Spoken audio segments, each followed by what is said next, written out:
I stared at my husband's phone, my fingers trembling as they hovered over the screen. 23 years of marriage, and here I was, invading his privacy like a common thief. The house felt too quiet, too still, as if holding its breath along with me. "Just put it down, Cora," I whispered to myself. But I couldn't. Not after seeing that notification flash across his screen while he showered. Not after weeks of late nights and vague explanations. The message preview taunted me, "Hannah, I miss you already." Last night was. My thumb pressed the home button before I could stop myself. No password required. Ben had never bothered changing it from our anniversary date. The irony wasn't lost on me. The full message materialized, "I miss you already." Last night was perfect. Can't wait to feel your arms around me again. Remember, delete these messages. My stomach lurched. The phone slipped from my grasp, landing face down on our kitchen counter. The same counter where Ben had surprised me with breakfast just last weekend, kissing my neck while I pretended to complain about the mess he'd made. The shower upstairs stopped running. I had maybe 2 minutes before he came down. I picked up the phone again, my hands steadier now. Anger has a way of clearing your vision. I scrolled through their conversation history, taking screenshots and sending them to myself. Each message was another nail in the coffin of my marriage. Getting tired of sneaking around. Soon, baby. I promise. You make me feel alive. Hannah. His former intern. The bright young thing who'd brought coffee to our company Christmas party last year. She couldn't be more than 22. Footsteps on the stairs. I placed his phone exactly where I'd found it and turned to the sink, running water over dishes that were already clean. "Morning, honey." Ben's voice was cheerful as he entered the kitchen. He wrapped his arms around my waist from behind, just like he always did. His familiar cologne made me want to vomit. "Morning." I kept scrubbing the spotless plate. "Good shower?" "Perfect. Though I'm running late." He reached past me for his phone. "Big meeting today." I watched his reflection in the window above the sink. Watched him check his messages, his expression never changing. Such a practiced liar. "Will you be home for dinner?" I asked, knowing the answer. Probably not. The Henderson project is in its final stages. He kissed my cheek.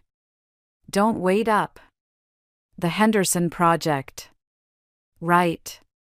I wondered if that's what he called her when talking to his friends. "The boys are coming home this weekend," I said. "Evan's bringing his new girlfriend." "That's great." He was already heading for the door, attention fixed on his phone. "We'll catch up tonight." The front door closed. His car started.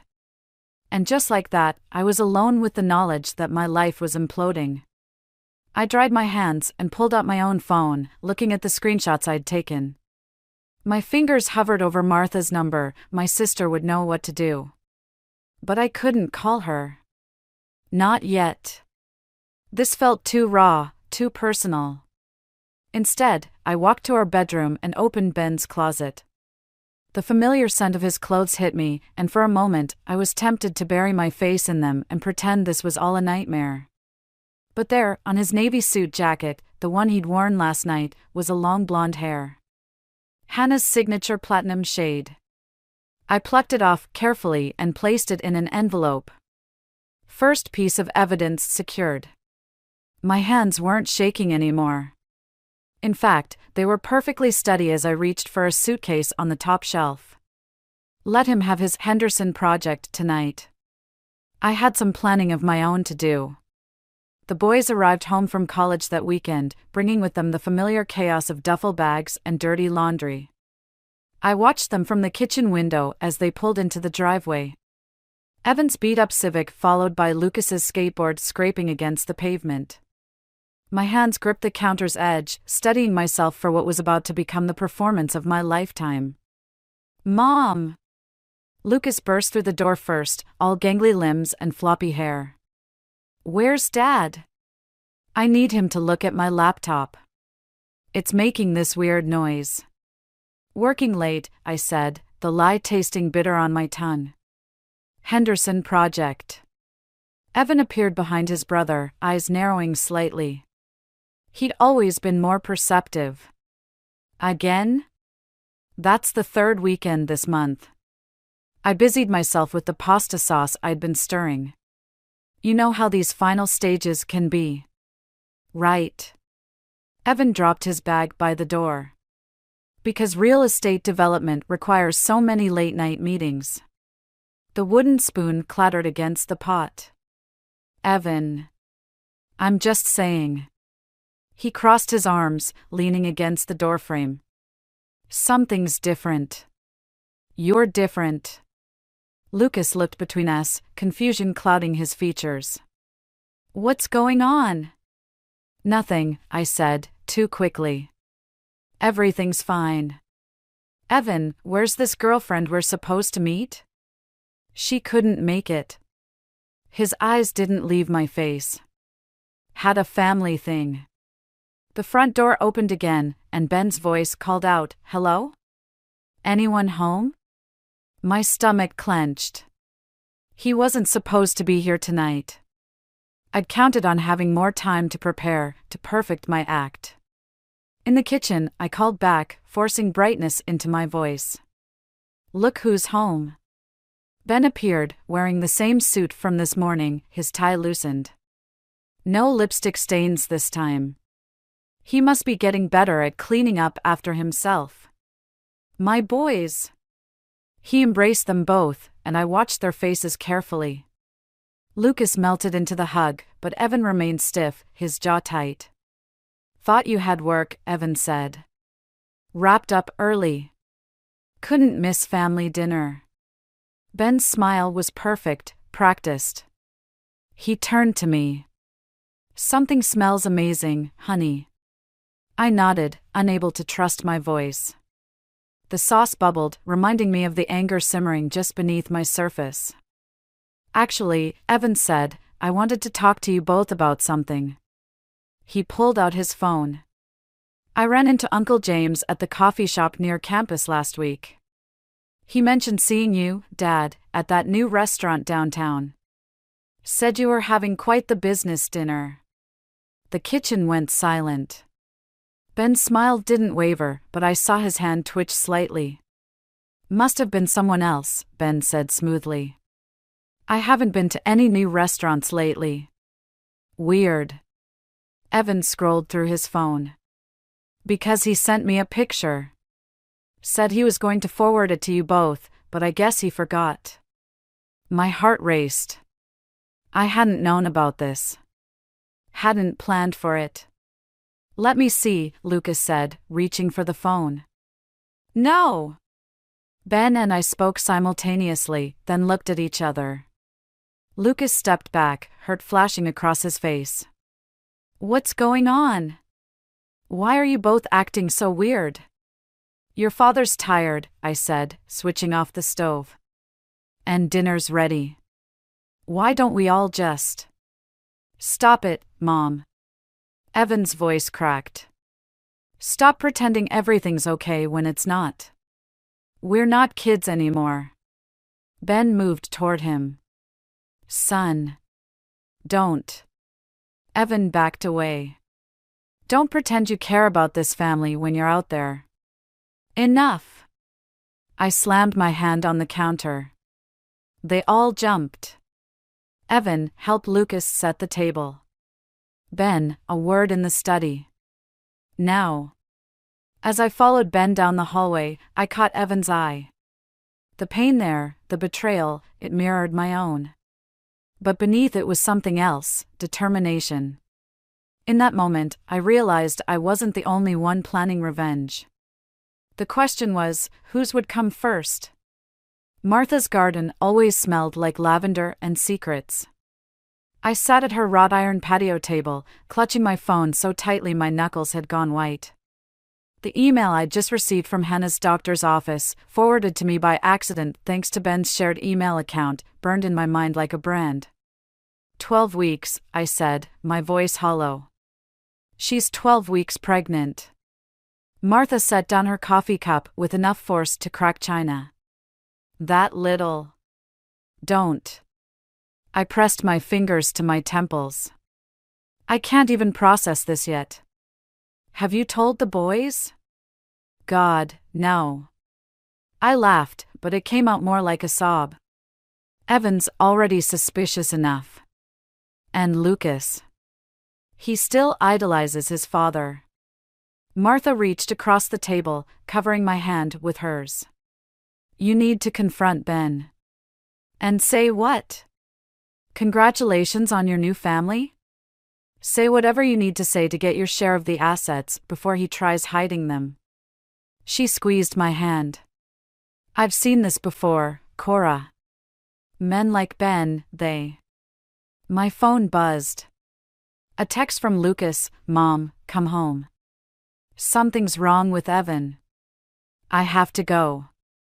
I stood up so quickly my chair toppled backward. The boys. I'm coming with you. We found them in the driveway. Evan was pacing, his hands covered in red paint. Lucas stood by his car, pale and shaking. What happened? I demanded. Show her, Lucas said quietly. Evan pointed to Ben's precious Mercedes, now adorned with foot-high letters across the hood, cheater. Jesus, Evan. Martha whispered. I saw them, he spat.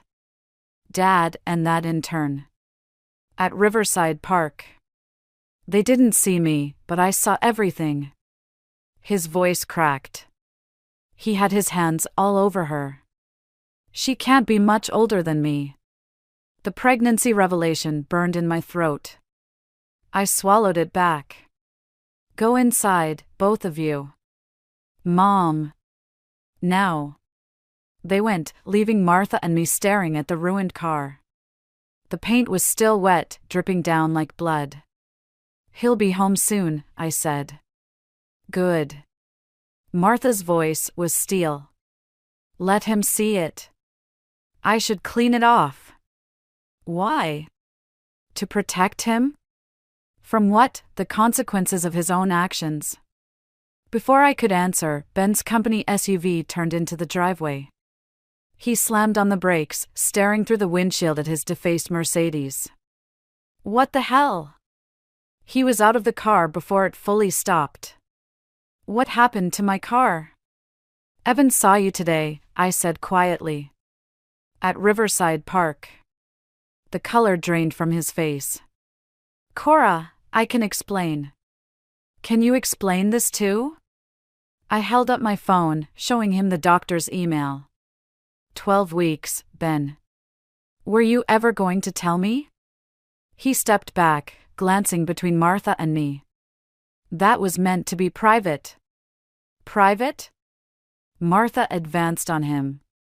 Like screwing your intern in public parks is private? Stay out of this, Martha.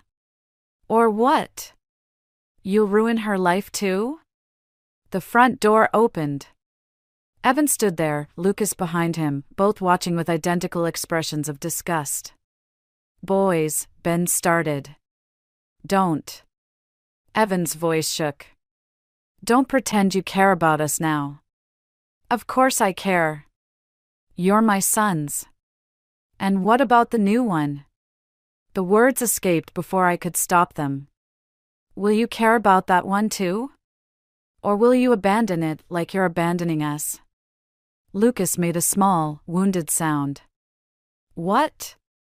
Your father's girlfriend is pregnant, I said, watching Ben flinch. Apparently we're all going to be one big happy family. That's not. Ben reached for me. Cora, please. We can work this out. I stepped back. No, we can't. Because this isn't just about me anymore. This is about our sons watching their father throw away 23 years of marriage for someone barely older than they are. This is about you choosing your ego over your family. Mom, Lucas whispered. What are we going to do? I looked at my youngest son, seeing the child he used to be overlaid with the man he was becoming. Then at Evan, straight-backed and fierce in his righteousness. Finally at Ben, who couldn't even meet my eyes anymore. We're going to do what we should have done weeks ago, I said. We're going to stop pretending. I turned to Martha. Call your lawyer friend. The one who handled your divorce. Cora, don't, Ben started. The time for negotiations is over, I cut him off. You made your choice at Riverside Park. Now I'm making mine. Dr. Phillips's office smelled like artificial lavender and judgment. I sat rigid in the leather chair, staring at the divorce papers spread across her desk while she scribbled notes about my adjustment process. Have you slept at all this week, Cora? I traced the edge of Ben's financial disclosure form. 3 separate bank accounts I'd never known about. Sleep isn't really a priority right now. Your sister mentioned the incident with your son and the car. She set down her pen. How are you handling the boys' reactions? Before I could answer, my phone buzzed. A text from an unknown number, we need to talk. About Ben. And the money. Hannah. My fingers trembled as I showed Dr. Phillips the message. How's that for handling things? What are you thinking of doing? I slipped the phone back into my pocket. Meeting her. Is that wise? Wise stopped being relevant the moment my husband knocked up someone younger than his vintage wine collection. I stood up, gathering the papers. Thank you for your time, Dr. Phillips, but I need to. Sit down, Cora. Something in her tone made me pause. You're planning something, she said. I can see it in your eyes. The same look I saw in my sister's face before she destroyed her ex-husband's life and ended up in jail for it. I'm not. You're a teacher. A mother. Think about what you're risking. My laugh came out harsh. I already lost everything that mattered. Have you? Your sons still need you. Your career. Another buzz from my phone. Hannah again, the Henderson project isn't what you think. He's been lying to everyone. I have to go. I reached for my bag. Cora, wait. Dr. Phillips handed me her card. Before you do anything permanent, call me. Day or night.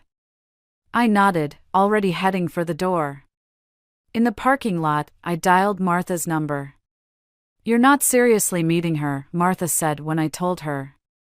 At the coffee shop on 5th. Public place, security cameras. It's a trap. She's trying to. She's carrying my husband's child while apparently knowing something that could ruin him. I started my car. I need to know what she knows. Then I'm coming with you. No. I pulled onto the street. I need you to do something else. Go to the house. The boys are with Ben for their weekly dinner. I need you to check his home office. What am I looking for? The Henderson project files. The real ones, not the fake set he keeps on his desk. Check the safe behind the Monet print. How do you know? 23 years of marriage teaches you things. I paused at a red light. The combination is Lucas's birthday. Ben always did favor the quiet one. Cora. Martha's voice softened. Be careful. Women like Hannah are young, beautiful, pregnant, are desperate. And desperate people are dangerous. The coffee shop came into view. Through the window, I could see Hannah already seated, her hand resting protectively over her stomach. She looked up, meeting my eyes through the glass. I have to go. Wait, Martha said quickly. There's something else you should know. I did some digging. Hannah's been through this before. My hand froze on the car door. What? 2 years ago. Different company, different married executive. She claimed pregnancy then too, but after she drained his accounts, she disappeared. The pieces clicked into place. And the pregnancy? Never existed. Cora, she's running a con, and Ben is the mark. I watched Hannah check her phone, her free hand still curved around her non-existent baby bump. Keep looking through his office. I need to have a little chat with my husband's pregnant girlfriend. I ended the call and stepped out of the car, my teacher's smile firmly in place. Hannah waved, all innocent eyes, and practiced vulnerability. Two could play at that game. Time to find out who is better at manipulation, the seasoned wife or the professional con artist. The Henderson project files lay scattered across my kitchen table like evidence at a crime scene. Martha stood beside me, her face pale as we pieced together what Ben had been hiding. He's been embezzling, I whispered, running my finger down a column of numbers that didn't add up. Using the project as cover. And Hannah knows. Martha picked up another document. That's why she chose him. My phone buzzed with a text from Evan, Dad's on his way over. He knows you took the files. I started gathering the papers. How much time? 10 minutes, maybe less. Martha grabbed her keys. I'll take copies to my lawyer friend. No. I pulled out my phone, snapping photos of each page. We need leverage, not legal action. Not yet. The front door slammed open. Ben stormed in, his face twisted with rage. Where are they? I met his eyes across the kitchen. Where's Hannah? Shouldn't she be here for this conversation? Don't play games, Cora. Those files are company property. Funny. I held up a bank statement. I don't remember offshore accounts being part of real estate development. He lunged for the papers. Martha stepped between us, but I waved her off. It's fine, I said, my voice steady. Let him take them. I already have what I need. Ben froze. What does that mean? It means I had coffee with Hannah yesterday. I watched his face carefully. She's quite the actress, isn't she? The pregnancy, the devoted girlfriend act. Tell me, did you know about the executive in Seattle? The one she bled dry last year? Color drained from his face. You're lying. Am I? Check your accounts, Ben. The ones you thought I didn't know about. See how much is left. He grabbed his phone, fingers trembling as he pulled up his banking app. The sound he made was almost inhuman. She's gone, isn't she? I asked softly. With everything. You knew. He advanced on me. You knew and you let her. Dad, stop. Evan appeared in the doorway, Lucas behind him. Both looked horrified. Your mother destroyed everything, Ben snarled. I destroyed nothing, I cut in. I just waited. Watched. Like I've been doing for months, while you threw away our family for someone who saw you as nothing but a mark. The boys' college funds, he whispered. Our savings. Are safe. I pulled out another set of papers. I moved them weeks ago. Right after I found Hannah's text messages. Lucas stepped forward. Mom, what's happening? Your father's girlfriend wasn't pregnant, Martha explained gently. She was a con artist who just emptied every account she had access to, I finished. Including the Henderson project funds. How will you explain that to the board, Ben?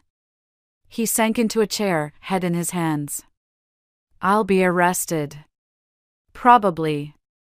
I gathered the remaining files. Unless. His head snapped up. Unless what? Unless you sign these. I pulled out divorce papers. Full custody. The house. Half your legitimate assets. In return, these files disappear. That's blackmail, he whispered. That's justice. Evan moved to stand beside me. Sign them, Dad. Ben looked at our sons, Evan's fierce protectiveness, Lucas's quiet disappointment. Then at me, seeing perhaps for the first time the woman who'd been watching, waiting, planning while he destroyed everything we'd built. You've changed, he said. No. I slid the papers toward him. I just stopped pretending to be someone I'm not. Your turn to make a choice. Martha handed him a pen. The only sound in the kitchen was the scratch of ink as Ben Mitchell signed away his family to save himself. I felt nothing watching him leave. No triumph. No satisfaction. Just a hollow certainty that this wasn't over. Hannah might have taken his money, but I'd taken something far more valuable, his power to hurt us again. Mom? Lucas touched my arm. Are you okay? I looked at my sons, then at Martha, seeing the strength we'd found together. No, I said honestly. But I will be. We all will be. The police lights painted my front yard in alternating red and blue. I stood in the doorway, watching two officers lead Ben to their cruiser while neighbors peered from behind curtains. Not exactly how I'd planned this evening to go. He tried to kill me, Hannah's voice crackled through the officer's radio. I have proof. Recordings, messages, everything. Martha gripped my arm. She planned this. Of course she did. I watched Ben's head disappear into the police car. She needed a clean escape. The detective who'd been questioning me closed his notebook. Mrs. Mitchell, given your husband's recent behavior and the evidence Ms. Walker provided, we'll need you to come down to the station. For what? Evan stepped forward, protective. Standard procedure. The detective's eyes were cold. Especially given the financial documents we found in your mother's possession. My stomach dropped. The Henderson files. I'd forgotten to move them after Ben signed the divorce papers. I'll call our lawyer, Martha whispered. No time. I grabbed my coat. Lucas, stay with your aunt. Evan. I'm coming with you. The drive to the station was silent. In the harsh fluorescent lights of the interview room, Detective Sanders laid out photos of the files, bank statements, and a series of text messages I'd never seen before. Hannah Walker claims you orchestrated this entire situation, he said. That you manipulated her into helping expose your husband's crimes, then threatened to frame her if she didn't leave town. I almost laughed. That's ridiculous. Is it? He pushed forward a printed email. This message suggests you knew about the embezzlement months ago, but waited to report it. Why? I was protecting my family. Or building a case for divorce while allowing criminal activity to continue. He leaned forward. That's conspiracy, Mrs. Mitchell. The room suddenly felt too small. Through the window, I could see Evan pacing in the hallway, looking younger than his 19 years. Hannah Walker has provided detailed records of your conversations, Sanders continued. Including your meeting at the coffee shop where you allegedly threatened her. She's lying. Maybe. But combined with these files, your recent financial transactions, and your son's vandalism of your husband's car. He spread his hands. It doesn't look good. My phone buzzed. A text from an unknown number. Sorry, Cora. Had to protect myself. Nothing personal. H. Another buzz. Martha, Ben's being released. Hannah dropped the assault charges. She's gone. Of course. She'd gotten what she wanted, the money, the clean escape, and me left holding the evidence of Ben's crimes. Perfect setup. Mrs. Mitchell? Sanders was waiting. I want my lawyer. That's your right. He gathered the files. But consider this, your husband's claiming you orchestrated everything. The theft, the false pregnancy story, all of it. With Hannah gone, it's your word against his. Through the window, I watched Ben walk past, escorted by his lawyer. He didn't look at me, but I saw the slight smile on his face. He'd found his way out, by making me the villain of the story. Mom? Evan's voice cracked as they led me to a holding cell. What do we do? I thought of the garden I'd planted when we first moved into our house. How sometimes you had to burn everything down to make way for new growth. Call Dr. Phillips, I said. Her card is in my wallet. Tell her I'm ready to talk about what really happened. But that means everything comes out. The affair, the embezzlement, Hannah's past cons. All of it. Dad will go to prison. So might I. I touched his face through the bars. But sometimes the truth is worth the price. The cell door clanged shut. Through the small window, I could see the night sky, dark and endless. Somewhere out there, Hannah was probably boarding a plane with my husband's money, thinking she'd won. She didn't understand. Some victories aren't about money or escape. Sometimes they're about burning everything down and standing in the ashes, finally free to rebuild. I sat on the narrow bed, closed my eyes, and began planning my next move. The game wasn't over. It was just changing rules. Dr. Phillips's testimony echoed through the courtroom like a death knell. Mrs. Mitchell came to me concerned about her husband's financial improprieties months before the arrest. She was gathering evidence to protect her family, not conspire with Miss Walker. I watched Ben's face from across the room. His perfect mask finally cracking as his lawyer whispered urgently in his ear. And these sessions, the prosecutor continued, did Mrs. Mitchell ever mention planning to frame her husband? No. She was focused on documenting the truth, nothing more. The truth. Such a simple word for something that had destroyed everything I'd known. The courthouse doors burst open. Martha rushed in, clutching her phone. They found her. The judge's gavel cracked against wood. Order! Mrs. Mitchell's sister, this is highly irregular. Your Honor, my lawyer interrupted, we've just received crucial evidence. Hannah Walker has been located in Singapore. Ben stood up so quickly his chair toppled backward. That's impossible. Not impossible, I said quietly. Inevitable. Did you really think she'd stop at just one mark? The prosecutor approached the bench with Martha's phone. A video played on the screen, Hannah, in a hotel room, counting stacks of cash while speaking to someone off camera. The Henderson Project was perfect, her voice rang clear. Mitchell was so desperate to hide the embezzlement, he never questioned anything. His wife, though. Hannah laughed. She was smarter than expected. Almost ruined everything. Ben's face went ash white. Turn it off. Can't handle the truth? Evan called from the gallery. About how she played you. Order! The judge's gavel cracked again. Mr. Mitchell, sit down. The video continued. Hannah detailed every transaction, every manipulation. How she'd used Ben's guilt over the affair to access company accounts. How she'd planned to frame me all along. And the pregnancy, the off-camera voice asked. Hannah's laugh turned cruel. Please. Men like Ben Mitchell are all the same. Wave a baby in front of them and they'll sign anything. The courtroom erupted.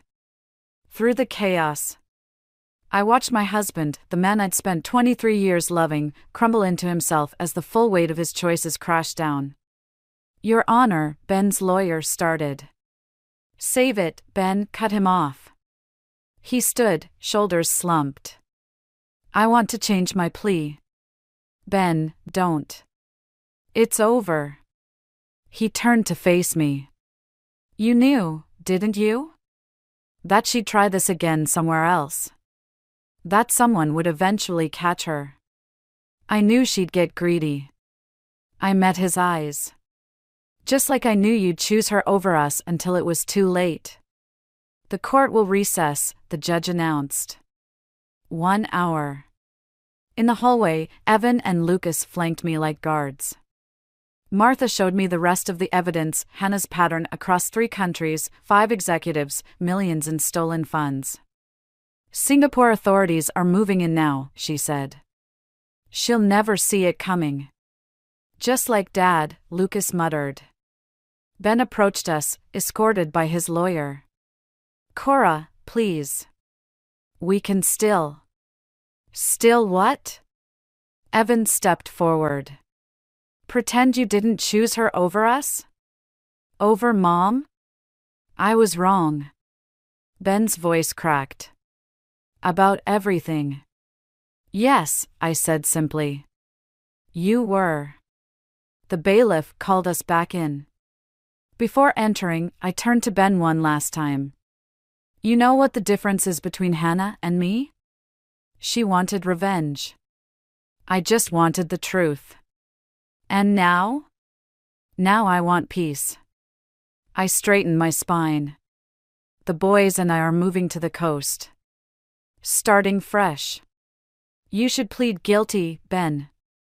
It's the only way they'll ever forgive you. Inside the courtroom, I took my seat as Ben approached the bench. The truth had cost us everything we'd built together.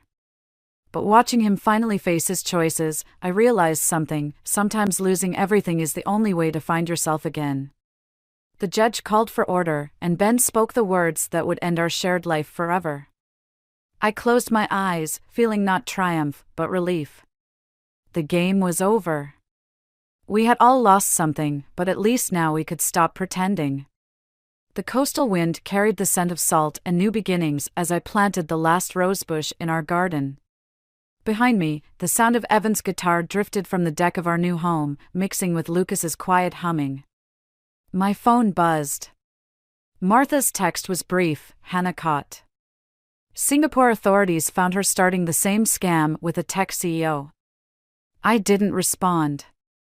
Instead, I pressed my hands deeper into the soil, feeling its cool dampness against my skin. Some endings didn't need acknowledgement. Mom? Lucas appeared beside me, holding a letter. This came for you. Dad's handwriting. The envelope was prison-stamped, heavy with words I wasn't sure I wanted to read. What do you think? Should we open it together? He sat cross-legged in the grass, reminding me of when he was small enough to help me plant marigolds. Only if you want to. Evan joined us, setting his guitar aside. Whatever's in there won't change anything. No, I agreed, breaking the seal. But maybe it needs to be heard anyway. Ben's letter was short, his usually precise handwriting shaky. Cora. The prosecutor showed me Hannah's complete record today. 7 men before me. All of us thinking we were special, different. But you were the only one who saw through her. The only one strong enough to stand your ground. I keep thinking about that garden you always wanted by the coast. The one I said was impractical because of the salt air. Guess you proved me wrong about that too. The boys won't answer my calls. I don't blame them. Just tell them I finally understand what I threw away. Ben. Lucas leaned against my shoulder. Are you okay? Actually, yes. I folded the letter, tucking it under a stone in the garden. Some things need to stay buried so others can grow. Like your impossible coastal garden? Evan smiled slightly. Exactly. I stood, brushing dirt from my knees. Speaking of which, help me with these last few plants? We worked in comfortable silence, 3 pairs of hands in the earth, building something new from the ashes of what we'd lost. The roses would struggle at first against the salt air, but they'd adapt. Grow stronger. Just like we had. Martha's car pulled into the driveway. She emerged carrying grocery bags and a familiar-looking file. The last of the Henderson Project documents, she announced. All evidence processed and filed away. Case closed. Burn it, I said, surprising myself. We don't need it anymore. Evan looked up sharply. But what if? What if nothing? I took the file, walked to our fire pit, and struck a match. Some victories aren't about keeping proof. They're about choosing to let go. We watched the papers curl and blacken, years of lies and manipulation turning to ash in the coastal breeze. Lucas sketched the scene in his notebook, while Evan strummed a quiet melody that sounded like healing. The roses will bloom by spring, Martha observed, settling into a deck chair. Maybe. I smiled, thinking of Ben's letter under its garden stone. But that's not why I planted them. No? I planted them because everyone said they wouldn't survive here.